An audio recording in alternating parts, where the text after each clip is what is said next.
Halo, di sini saya akan menjelaskan mengenai manajemen pengadaan dalam rantai pasok. Sebelumnya, saya Karissa Udina, NIM 18040305 dari Universitas Sumatera Utara, jurusan Teknik Industri.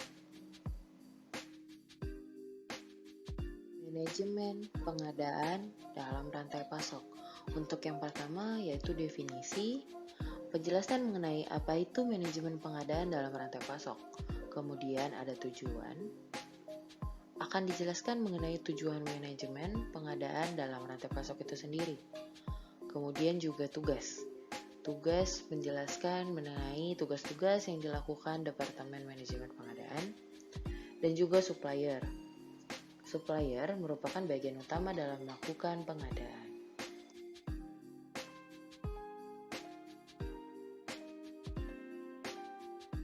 Kita masuk pada bagian pertama, yaitu definisi, di mana manajemen pengadaan adalah suatu proses yang menjamin ketersediaannya barang maupun jasa dari luar yang dibutuhkan oleh proyek.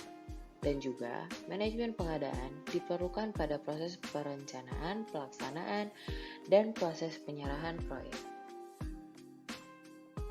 Bagian selanjutnya yaitu tujuan manajemen pengadaan. Tujuan utama yang dilakukan oleh Departemen Manajemen Pengadaan adalah menyediakan barang maupun jasa dengan harga yang murah, berkualitas, dan juga tepat waktu. Hal ini dapat dicapai jika langkah pertama dalam melakukan manajemen pengadaan yaitu memilih supplier sesuai dengan kriteria, di mana kriteria ini ditentukan oleh masing-masing perusahaan. Bagian selanjutnya yaitu tugas manajemen pengadaan. Yang pertama, merancang hubungan yang tepat dengan supplier, di mana hubungan yang tepat dengan supplier apakah berjangka panjang ataupun berjangka pendek. Kemudian, bagian pengadaan merancang relationship portofolio untuk semua supplier dan juga menetapkan berapa jumlah supplier yang sesuai untuk tiap jenis item. Yang kedua, yaitu memilih supplier dan mengevaluasi kinerja supplier.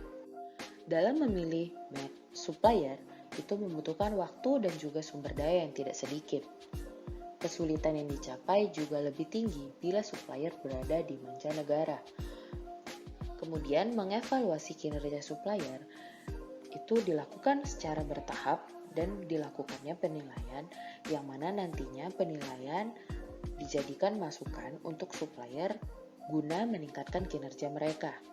Penilaian kerja itu didasari oleh kualitas, ketetapan waktu, fleksibilitas, dan juga harga.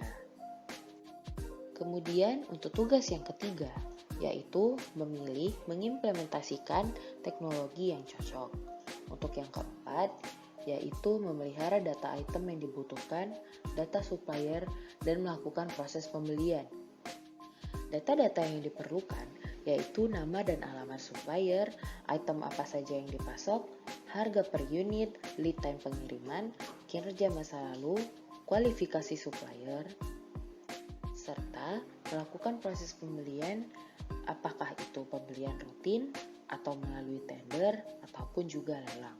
Serta manajemen pengadaan juga melakukan negosiasi dalam melakukan manajemen pengadaan ini.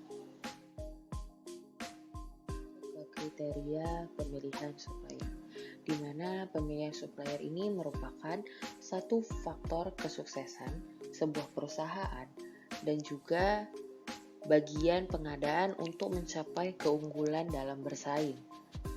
Kriteria pemilihan supplier ini ada 4, yaitu kualitas, di mana kualitas barang yang akan dipasok, kemudian layanan supplier dengan perusahaan kita.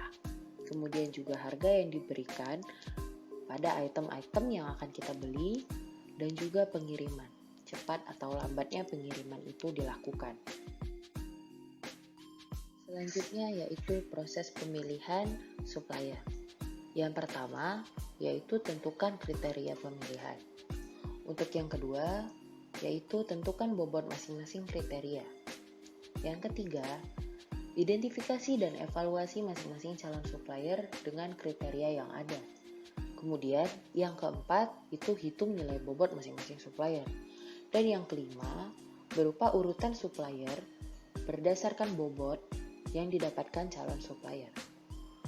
Dalam kriteria yang digunakan ini, itu dapat didasari aspek-aspek sebelumnya dan juga aspek-aspek yang akan dijelaskan sebagai berikut.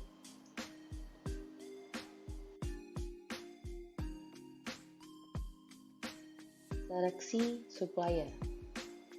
Seleksi supplier ini bisa digunakan untuk proses pemilihan supplier itu sendiri, di mana supplier memiliki perusahaan yang harus kita tahu status perusahaannya seperti apa, struktur organisasi perusahaannya bagaimana, nilai aset yang mereka miliki, lokasi perusahaan di mana berguna untuk pengiriman jauh dan dekatnya sehingga kita tahu waktu yang tepat akan mereka kirimkan.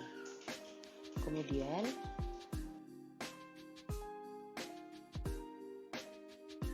yaitu jenis produksi, jenis dan jumlah peralatan produksi, perolehan material, dan juga sistem pengendalian proses produksi dan juga kualitas.